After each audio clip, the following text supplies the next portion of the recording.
Absolute Batman. Considering the fact that the new series is currently extremely popular, deservedly so by the way, and with my previous video on this channel covering this subject about 2 months ago at this point, this version of Bruce Wayne really needs no introduction. I mean, come on, just look at him. He's an absolute unit. This is the same dude who kicked a kid off a boat and sent him over to Epstein's Island. Relax, that's just a joke. But just because you're over 6 feet tall and built like fucking Zangief from Street Fighter doesn't make you immune to the fact that niggas will still try to go out of their way to brutalize you and put your ass on a shirt. We see an excellent demonstration of this in issue 14 of Absolute Batman, with the cover art depicting Bruce and Waylon Jones trying their hardest to subdue the hulking behemoth that we can now recognize is Bane. Oh my god, this cover art is so fucking peak, dude.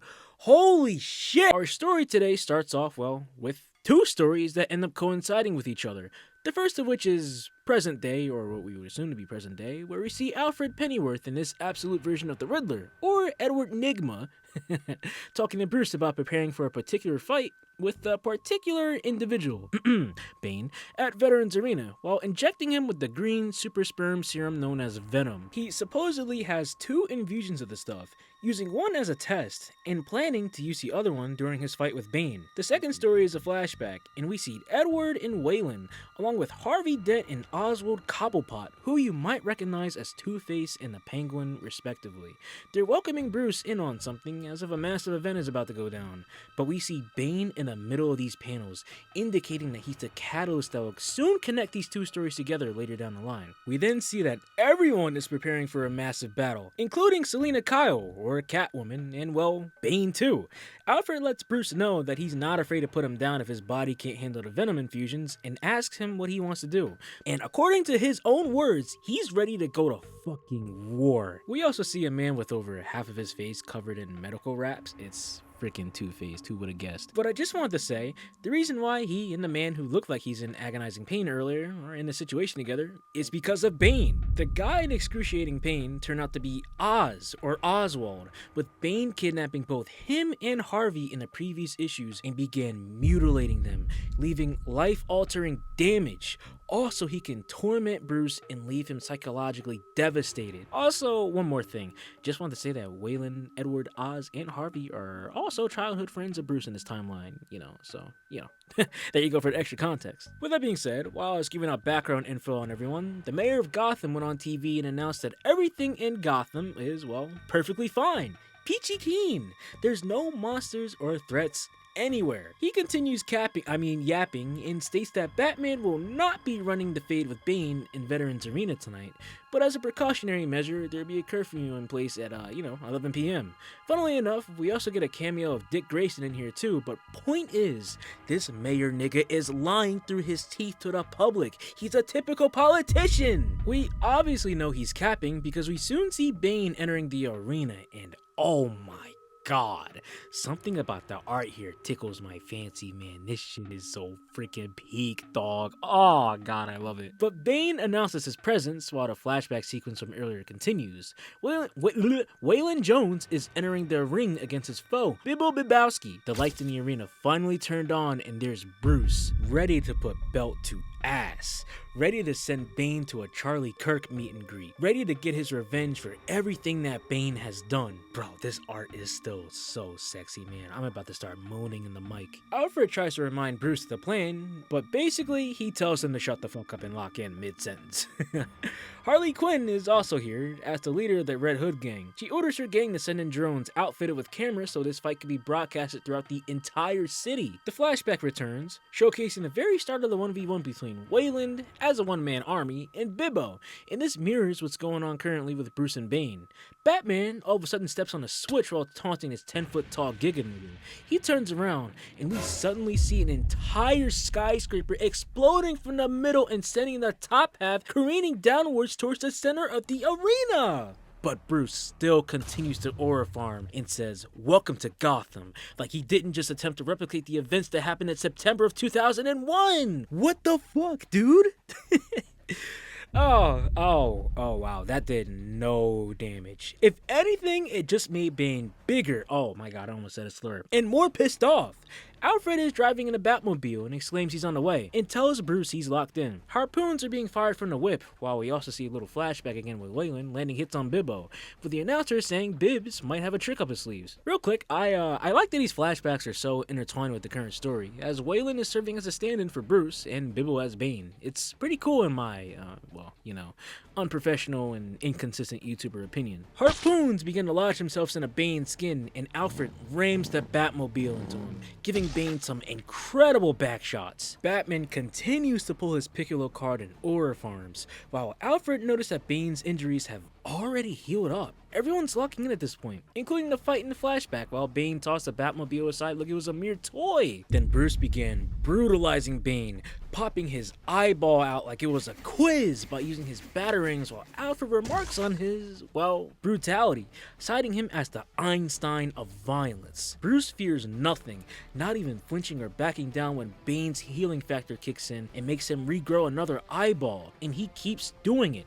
running along Bane's body while spilling the blood of his enemy by dragging his batarangs across Bane's skin.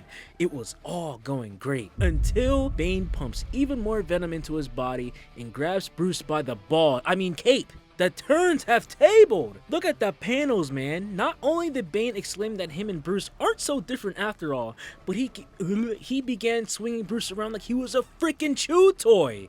The Hulk versus Loki treatment. He has him looking like Patrick Star in a panel. Bane knew that Batman infused venom into his own bloodstream and was convinced that the only thing he can do from this point onwards was to activate it. But Batman refused to go down and yells out to Harley to unleash the Green Machine. Waylon Jones has now entered the fray, and the duo begins shredding Bane apart like sheets of homework. The only thing is, Bane keeps injecting himself with more of the green stuff, a constant cycle of regeneration and muscle expansion. Bruce cuts into Bane with his axe like it was a slab of meat at a deli, but ends up getting absolutely launched into the rafters like a missile by this fucking mutant of a human being.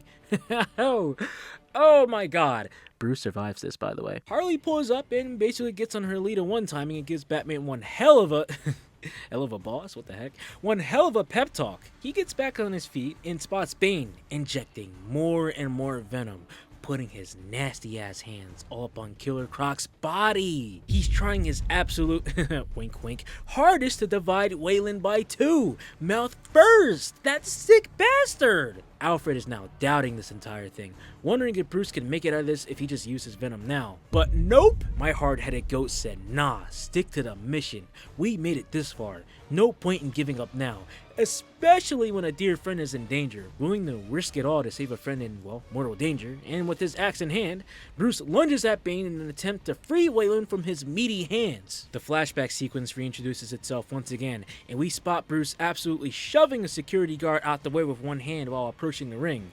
But then we cut to present day, and we get greeted by peak art, absolute cinema, thumbnail material I might even say. And it gets even better because Bruce uses gravity to give him enough downwards momentum to slice through Bane's spinal cord, not only freeing Waylon from the big-ass brute, but he ends up putting Bane on his freaking knees! Bruce comforts his friend and tells him he can handle everything from here, then walks up upon Bane's back to let him know that this is over. Wallahi, he is finished. His spine has been severed to the point where he can no longer walk, no longer use his legs. With surgical and brutal precision, Batman once again decides to aura farm, and he proceeded to use his axe to chop up Bane's arms like sliced bread. Bruce the Butcher, what the fuck? He even proceeds to rage bait Bane by letting him know that he can't use his limbs anymore, and reminds the monster that he killed his own freaking dad. Bruce, you dirty bitch. No. No. Say you swear to fucking God, bro. Unfortunately, things get even more critical from here on out. Bane suddenly infuses a ludicrous amount of venom into his system, and he quite literally explodes into a rage, surpassing his limits. His entire back bursts open like a popped bubble while regaining the ability to use his limbs, and he starts mutating into a vile blob of veins and muscles like a fucking necromorph.